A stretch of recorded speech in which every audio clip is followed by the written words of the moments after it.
गणेश चौथ की कहानी। एक साहूकार और एक साहूकारनी थे। वह धर्म पुण्य को नहीं मानते थे, जिसके कारण उनके बच्चा नहीं हुआ। एक दिन पड़ोसन सकट चौथ की कहानी सुन रही थी। तब साहूकारनी उसके पास जाकर बोली, तुम क्या कर रही हो? तब वह बोली कि आज सकट चौथ का व्रत है, इसलिए कहानी सुन रही हूँ। तो साहूकारनी बोली कि चौथ का व्रत करने से क्या होता है? तब वह बोली कि अन्न, धन, सुहाग हो, बेटा हो। तब साहूकारनी की बहू बोली कि यदि मेरे गर्भ रह जाए तो 1.25 सेर तिलकुट करूंगी और चौथ का व्रत भी करूंगी। उसके गर्भ रह गया तो वह बोली कि मेरे लड़के हो जाए तो मैं 2.5 सेर का तिलकुट करूंगी। उसके लड़का भी हो गया तो वह बोली कि हे चौथ माता, मेरे बेटे का विवाह हो जाए तो 1.25 सेर का तिलकुट करूंगी। तब बेटे का विवाह तय हो गया तो वह विवाह करने चले गए। तब चौथ विंदायक ने सोचा कि अब से इसके गर्भ रहा है और तब से रोज तिलकुट बोलती है, और अब तो बेटे का ब्याह भी हो गया, तब भी तिल का एक भी दान नहीं किया। अगर हम इसको परपंच नहीं दिखाएंगे तो अपने को कलयुग में कोई नहीं मानेगा और इसके बेटे को फेरों में से ले लेंगे। जब उसने 3 फेरे लिए तो चौथ माता गरजती हुई आई और उसको उठाकर पीपल पर बिठा दिया। फिर भी नहीं मानेगा तो इसके बेटों को फेरों में से ही ले लेंगे। जब उसने 3 फेरे लिए तो चौथ माता गरजती हुई आई और उसको उठाकर पीपल पर बिठा दिया। हाहाकार मच गया और सभी उसको ढूंढने लगे, परंतु वह कहीं भी नहीं मिला। लड़कियां गनगौर पूजने गांव से बाहर दूब लेने जाती थी। तब वह कहती, आ मेरी अर्ध ब्याही। यह बात सुनकर वह लड़की सूखकर काटा हो गई। तब लड़की की माँ बोली, मैं तुझे अच्छा खिलाती हूँ, अच्छा पहनाती हूँ, फिर भी तू क्यों सूखती जा रही है?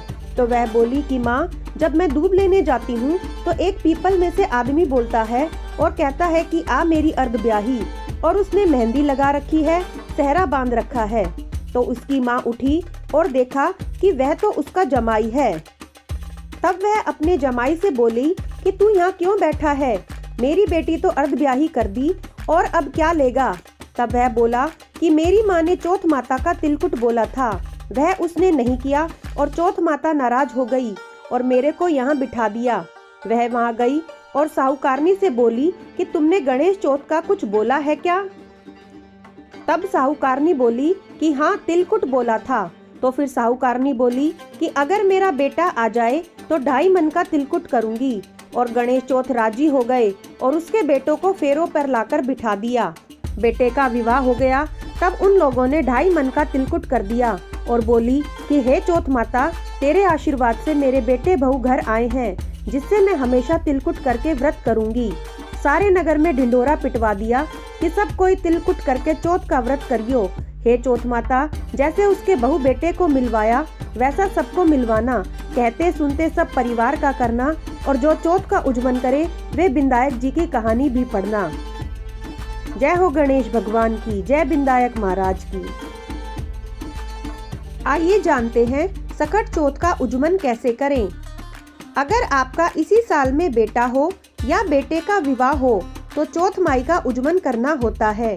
1 सेर सफेद तिल और 1 सेर गुड़ मिलाकर तिलकुट करो और 1 चम्मच से तिलकुटी की 13 कुड्डी करो और उस पर 1 तियल रखकर इच्छानुसार पैसे रखकर हाथ फेर कर रोली, चावल और मिनस कर बाद में सासू जी के पैर छूकर दे दें। चौथ माई की कहानी सुने और सिर्फ चौथ का उज्जवल करें। कोई भी उज्जवल करें तो इसी प्रकार उज्जवल की तैयारी करें। धन्यवाद।